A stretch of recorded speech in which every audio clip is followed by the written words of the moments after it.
Dios les bendiga, es un placer poder saludarles y darles una vez más la bienvenida a Bethesda Sabinas Hidalgo. En esta ocasión, con la bendición de poder compartir con ustedes la palabra del Señor, como siempre les invitamos a permanecer con nosotros los siguientes minutos y también les animamos a que por favor tenga cerca de usted, si es posible, su Biblia. Vamos a compartir en esta ocasión un pasaje de Juan capítulo 14 que dice lo siguiente: no se turbe vuestro corazón, creéis en Dios, creed también en mí. En la casa de mi Padre muchas moradas hay. Si así no fuera, yo os lo hubiera dicho.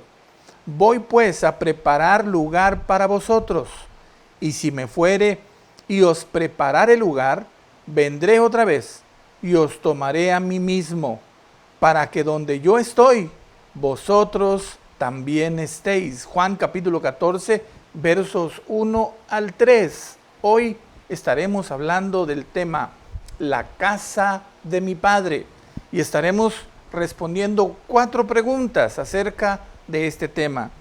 ¿Cómo es la casa del Padre? ¿De quién es la casa del Padre? ¿Dónde es la casa del Padre? ¿Y para quién es la casa del Padre? Así que les invitamos a permanecer con nosotros. Iniciemos con el tema la casa de mi Padre.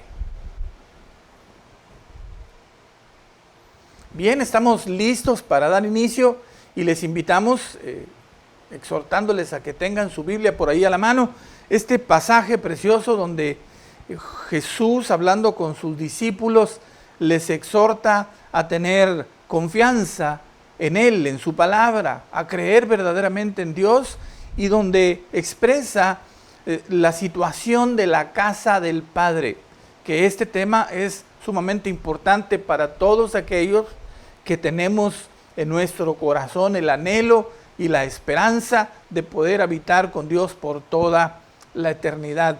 En el verso 2 del capítulo 14, Jesús dice: en la casa de mi Padre muchas moradas hay. Y luego les dice a sus discípulos: voy a preparar lugar para vosotros. Cuando leemos o escuchamos acerca del tema de la casa del Padre, muchas veces surgen preguntas y es nuestra intención poder en estos siguientes minutos tratar de responder algunas de estas preguntas que son comunes en cuanto a este tema. Así que empecemos con la primera. La primera pregunta que hoy queremos tocar es: ¿cómo es la casa del Padre? ¿Cómo es la casa del Padre? Y en Apocalipsis capítulo 21, a partir del verso 10 y hasta el capítulo 22, verso 5, encontramos una descripción de la casa del Padre. La casa del Padre es una ciudad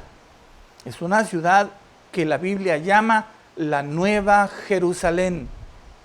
En este pasaje que les acabamos de mencionar, Apocalipsis 21:10 hasta el capítulo 22, versículo 5, encontramos nosotros una descripción bastante amplia de la casa del Padre. Encontramos en el versículo 10 primero que es una ciudad santa, que es una ciudad celestial. La casa del Padre es santa. Santa significa apartada, consagrada para Dios. Es una ciudad santa y es una ciudad celestial. No es una ciudad que está en un lugar de la tierra.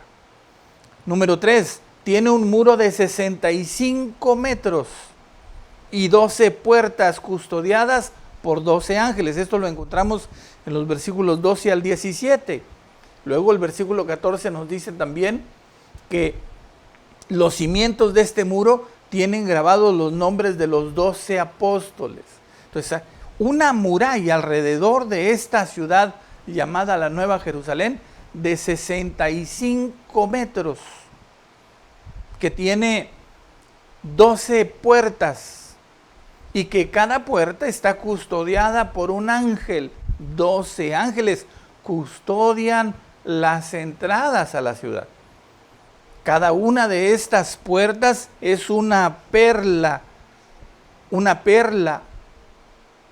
cada una de estas puertas. Encontramos luego que están adornados con piedras preciosas los cimientos de esta muralla.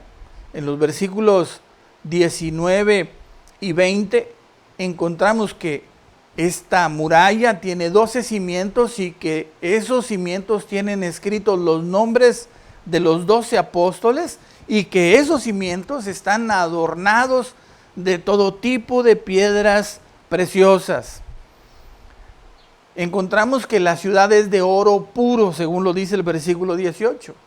Dice que es de un oro tan puro que es semejante al cristal. Este oro no es como el oro que nosotros conocemos. Es un oro diferente.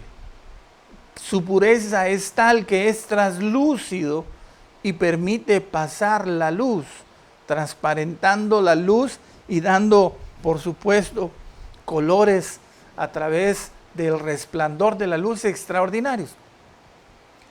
Luego tenemos también en el versículo 16 algo que es muy importante. En el versículo 16 la Biblia nos dice que esta ciudad, la casa del Padre, es una ciudad que tiene forma cúbica, que tiene la misma distancia de ancho, de largo y de alto, y que sus medidas dice que son de 2.200 kilómetros por lado.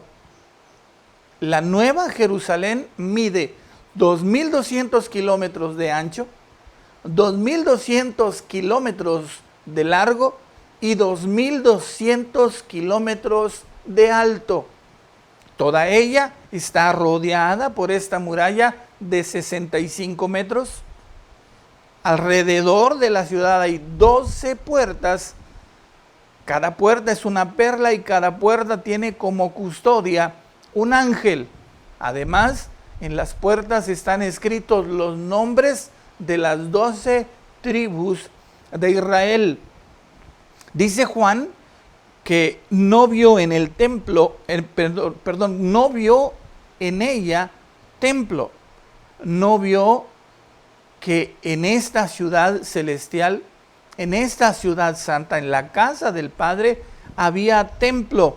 Y dice que no vio templo porque Dios y el Cordero son el templo. Versículo 22. Luego dice que no tiene necesidad de sol o luna porque la gloria de Dios la ilumina y el Cordero es su lumbrera. Luego se dice en todos estos pasajes que ahí no habrá noche. En esta ciudad no habrá noche, habrá una continua luz que viene de la gloria del Padre. Dios mismo iluminará con su presencia esta ciudad. Por lo tanto, ahí no habrá noche. Esto es relevante. Viviremos los que moremos en esta ciudad, los que lleguemos a esta ciudad cuando Jesús venga a buscarnos en un eterno día glorioso, con la gloria de Dios resplandeciendo continuamente sobre nosotros. Luego dice también este pasaje ya en el capítulo 22 que hay un río de vida que resplandece como cristal y que este río de vida sale del trono de Dios y del Cordero. En esta ciudad, en la Nueva Jerusalén, en la casa del Padre, está el trono de Dios y del Cordero. Y de este trono sale un río de vida que me llama mucho la atención y que yo creo que lo que dice el Salmo 46, verso 4, se refiere a esto. Salmo 46, 4 dice así: de ríos sus corrientes alegran la ciudad de Dios, el santuario de las moradas del Altísimo. Por supuesto, no se está refiriendo a la ciudad de Jerusalén terrenal, porque Jerusalén no tenía ríos en ella, no tiene ríos en ella, De manera que yo creo que el Salmo 46:4 se está refiriendo a esto, a esa ciudad celestial de cuyo trono, el trono de Dios, brota un río de vida que, dice Juan, resplandece como el cristal. Luego también encontramos que en esta ciudad está el árbol de la vida. ¿Se acuerda? El árbol de la vida allá en Génesis, que estaba en el huerto de Edén. Aquel árbol que podría haber sido la vida eterna para Adán, para Eva, y que ellos decidieron comer mejor o antes del árbol de la ciencia del bien y del mal. Ese árbol de la vida aparece ahora en Apocalipsis en esta ciudad. Y dice el versículo 2 del capítulo 22 que ahí está el árbol de la vida en medio de la calle de la ciudad y a uno y a otro lado de este río glorioso que sale del trono de Dios. Este árbol, menciona ahí el pasaje de Apocalipsis 22, que da un fruto cada mes y que sus hojas, las hojas del árbol de la vida, serán para la sanidad de las naciones. Las naciones que habrán de ser salvas, como dice Mateo capítulo 25, y que morarán en el reino glorioso de Dios y del Cordero. Luego encontramos también algo muy interesante. Dice la Biblia que ya en los últimos versículos 4 y 5 del capítulo 22, que veremos el rostro del Señor y que su nombre estará escrito en nuestras frentes.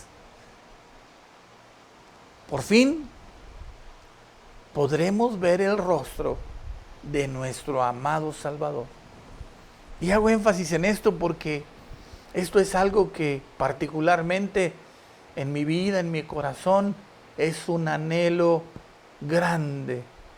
Yo anhelo poder contemplar su rostro, el rostro de mi amado Jesús. Poder contemplar su rostro y caer a sus pies ante su mirada gloriosa. Ese día, en la casa del Padre, veremos su rostro y su nombre estará escrito en nuestras frentes.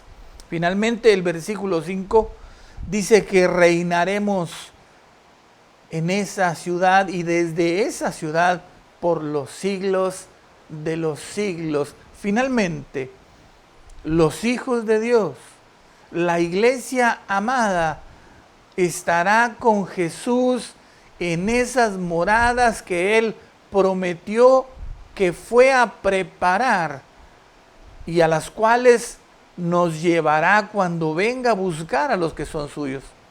Y entonces reinaremos con Él por los siglos de los siglos. Le animamos a que usted lea detenidamente.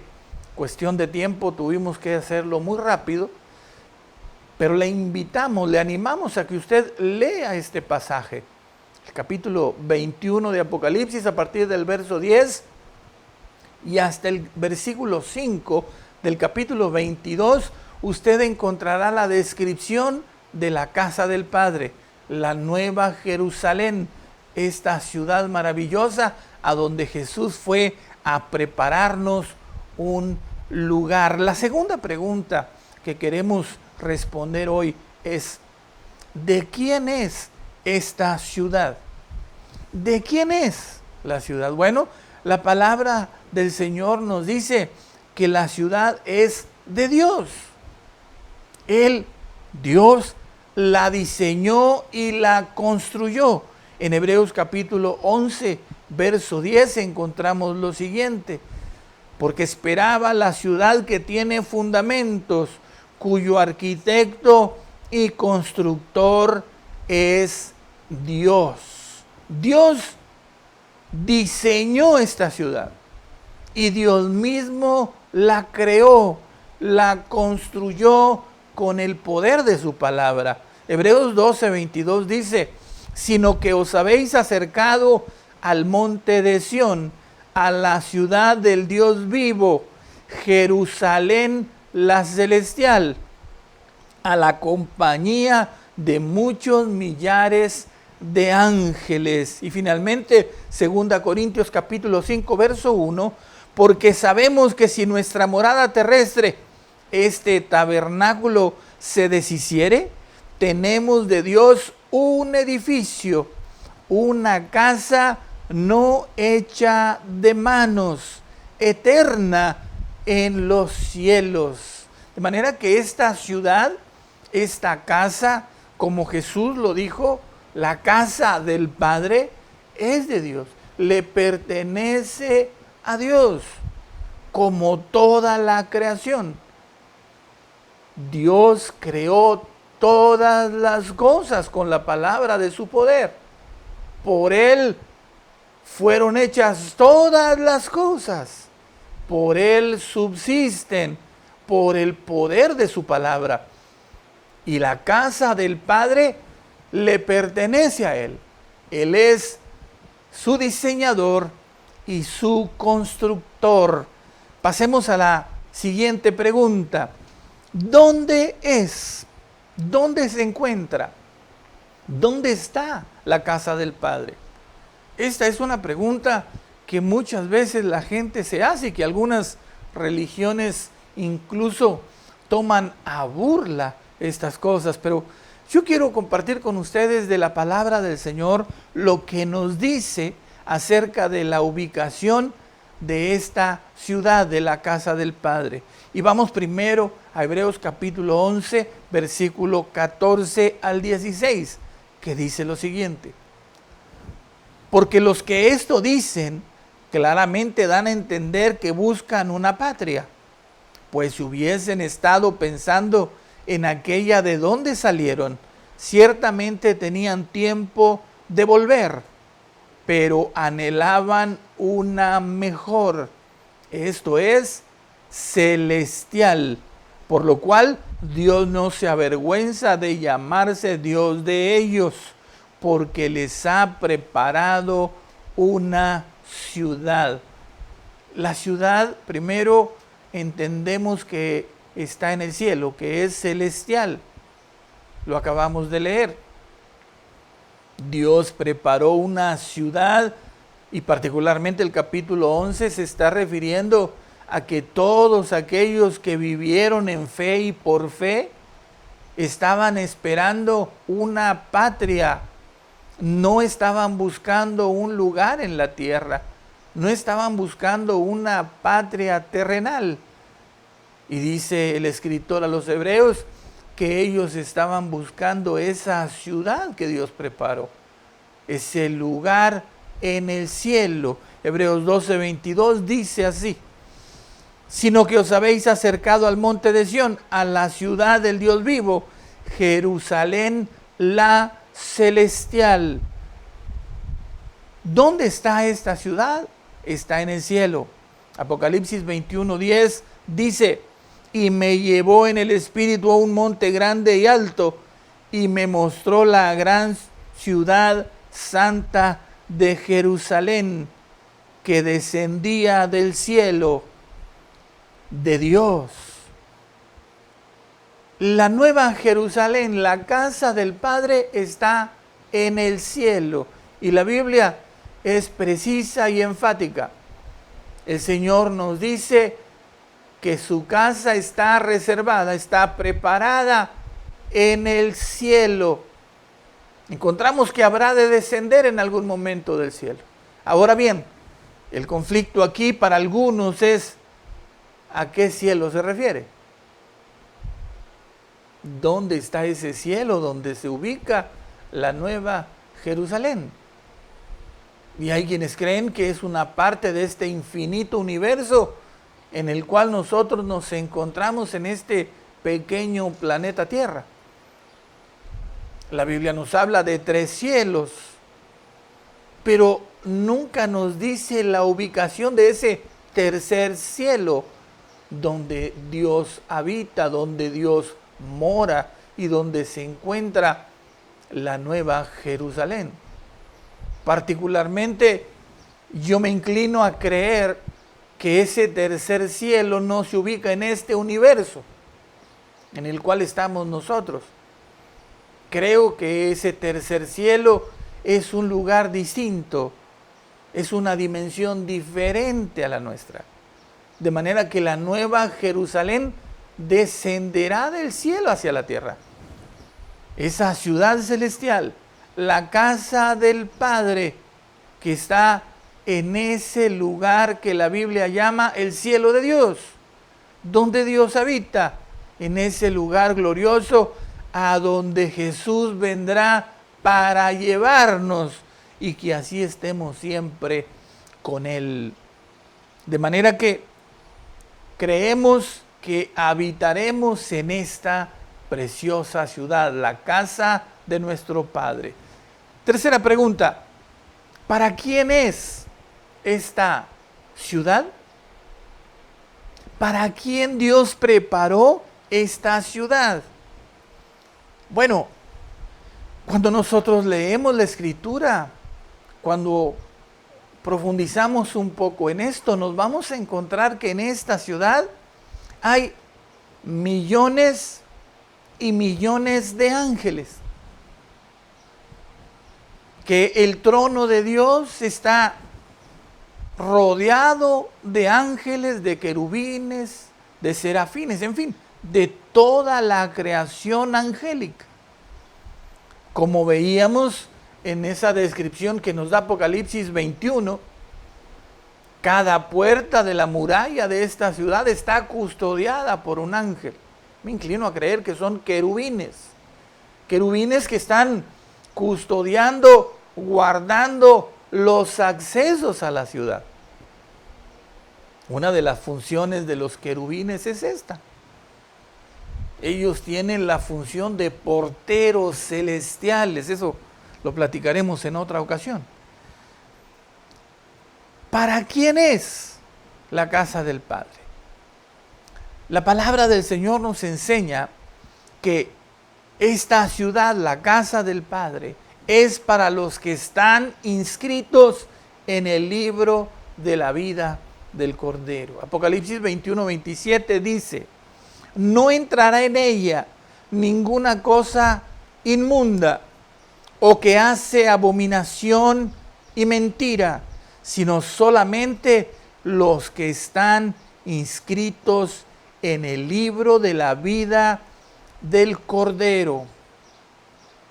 La casa del Padre es para sus hijos. Solamente los que están con su nombre inscrito en el libro de la vida podrán entrar a esta ciudad. Esta ciudad es el destino eterno, el destino final de la iglesia de Jesucristo. Este es el lugar donde moraremos con Él, desde donde reinaremos con Él por toda la eternidad. Por eso las palabras que Jesús dice en Juan capítulo 14 y con las cuales iniciamos este tiempo tienen suma importancia. En la casa de mi Padre muchas moradas hay. Voy pues a preparar lugar para vosotros, les dijo Jesús a sus discípulos. Voy a preparar lugar, luego vendré otra vez para que ustedes puedan estar conmigo donde yo estoy. La casa del Padre es para sus hijos. Y aquí quisiera puntualizar y aclarar, porque esto es sumamente importante. ¿Quiénes son los hijos de Dios? Actualmente, entre las diferentes religiones y particularmente dentro del catolicismo, tradicionalmente se enseña o se cree que todos somos hijos de Dios y que todos los que mueren van al cielo. Bueno, la palabra de Dios dice una cosa diferente. La identificación como hijos de Dios tiene que ver con el hecho de ser restaurados como hijos de Dios. La creación desde Adán, la creación humana, perdió su condición de hijos por causa de la desobediencia. Por eso Adán y Eva fueron echados del huerto, porque perdieron su condición de hijos. El lugar de habitación en la presencia del Padre es solo para sus hijos. Cuando ellos, Adán y Eva, pecaron y cayeron en esa desobediencia, la santidad de Dios impedía que ellos habitaran en aquel lugar que, al igual que la casa del Padre, era un lugar santo. Es necesario que ninguna cosa inmunda o que hace mentira pueda entrar a esta ciudad.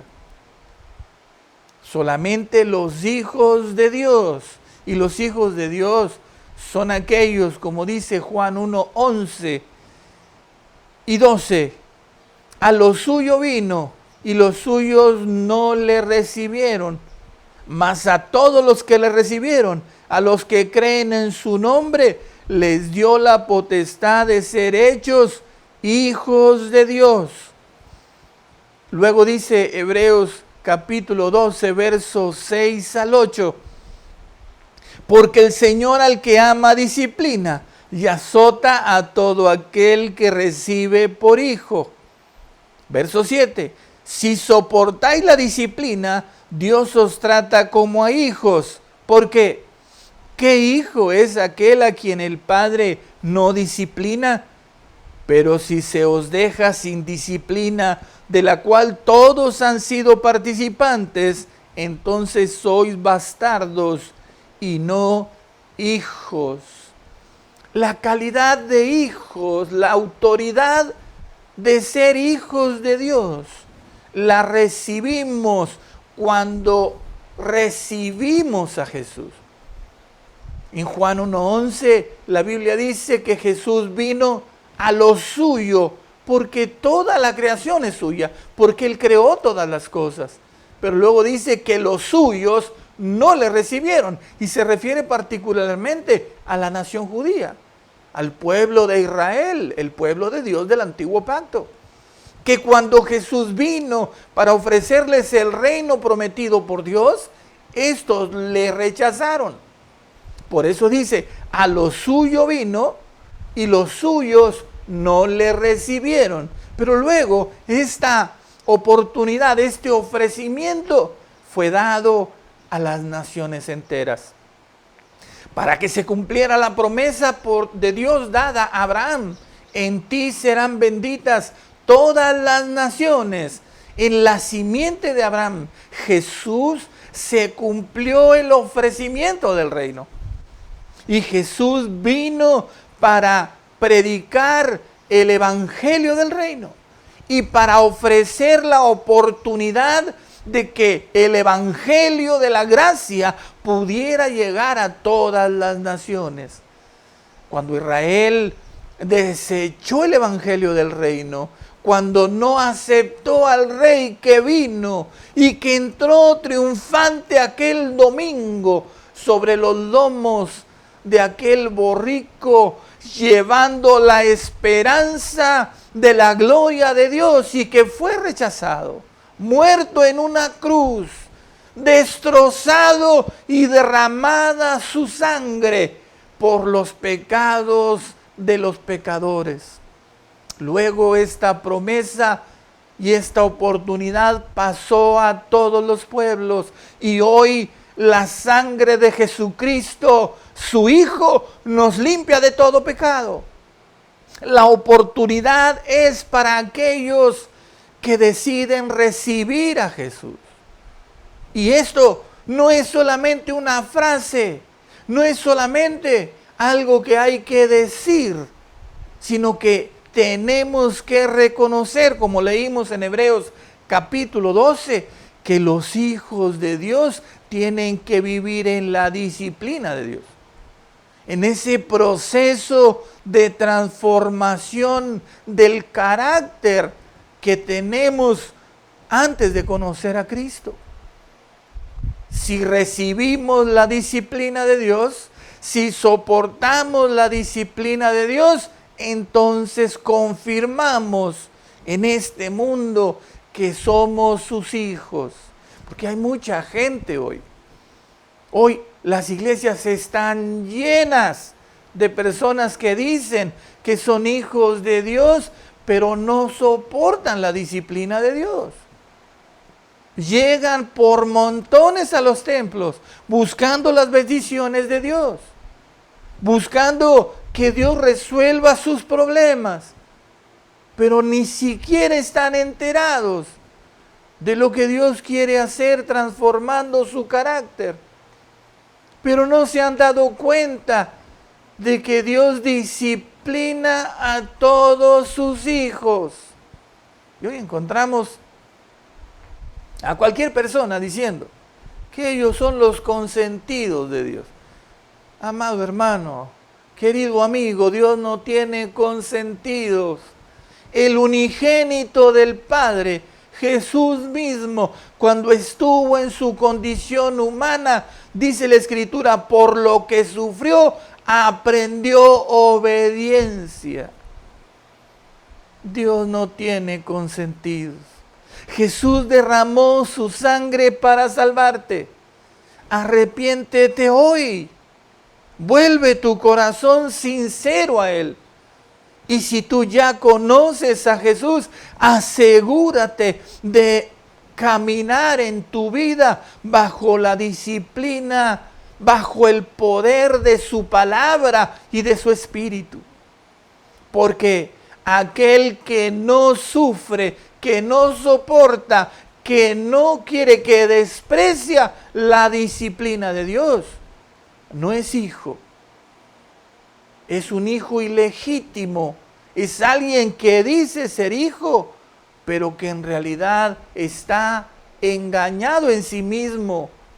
Cree que es un hijo de Dios, pero solamente es un bastardo. Así lo dice la palabra del Señor. Por ello, hoy pongamos a prueba nuestra fe, porque hay un lugar en el cielo esperando a los hijos de Dios. Ven a Él. Recibe a Jesús. Comienza a caminar tu vida en forma diferente y permite que su Espíritu y su palabra transformen tu vida. En la casa de mi Padre muchas moradas hay. Voy pues a preparar lugar para vosotros. Que la esperanza llene tu corazón, a ti que sirves al Señor. Que tu fe se fortalezca con esta promesa de Jesús. Y que la disciplina que hoy tenemos que vivir en medio de este mundo perverso nos sirva para fortalecernos, que podamos vivir, aunque tengamos que sufrir en este mundo, para la gloria del Padre. Amados hermanos, amigos, la casa del Padre está esperando a aquellos que habrán de recibir a Jesús como su Señor y su Salvador. Oremos. Amado Padre, te doy gracias. Alabo tu nombre y te bendigo. Ruego, Señor, que esta palabra quede en el corazón de mis hermanos, de mis amigos. Que tu iglesia sea fortalecida en la esperanza de que tenemos un lugar reservado ahí, Señor, en esa casa que tú diseñaste y construiste, en ese lugar donde fluye el río de vida, en ese lugar, Señor, donde mora la justicia, en ese lugar donde no habrá más noche ni maldición, en ese lugar donde veremos tu rostro y donde reinaremos contigo. Que podamos, Señor, llenar nuestro corazón de esperanza y que de esta manera podamos seguir viviendo para la gloria tuya. Entre tanto que tú vienes a buscarnos, te esperamos, Señor. Y a mis amigos, Padre, yo te ruego que esta palabra quede en su corazón y que ellos vuelvan su rostro a ti. Porque la única forma de llegar a tu casa eterna y celestial es recibiendo el sacrificio perfecto que Jesús realizó en la cruz del Calvario. Que con un corazón arrepentido nos volvamos a ti, recibiendo a Jesús como nuestro Salvador. Permite, Señor, que en sus corazones pueda haber esta decisión de arrepentidos llegar a tus pies, reconociendo a Jesús como el Señor y el Salvador de nuestra vida. Te doy gracias, Padre, en el nombre poderoso de Jesús. Amén, Señor. Gloria a su nombre para siempre. Dios es fiel, su misericordia es para siempre. Hasta aquí por el día de hoy.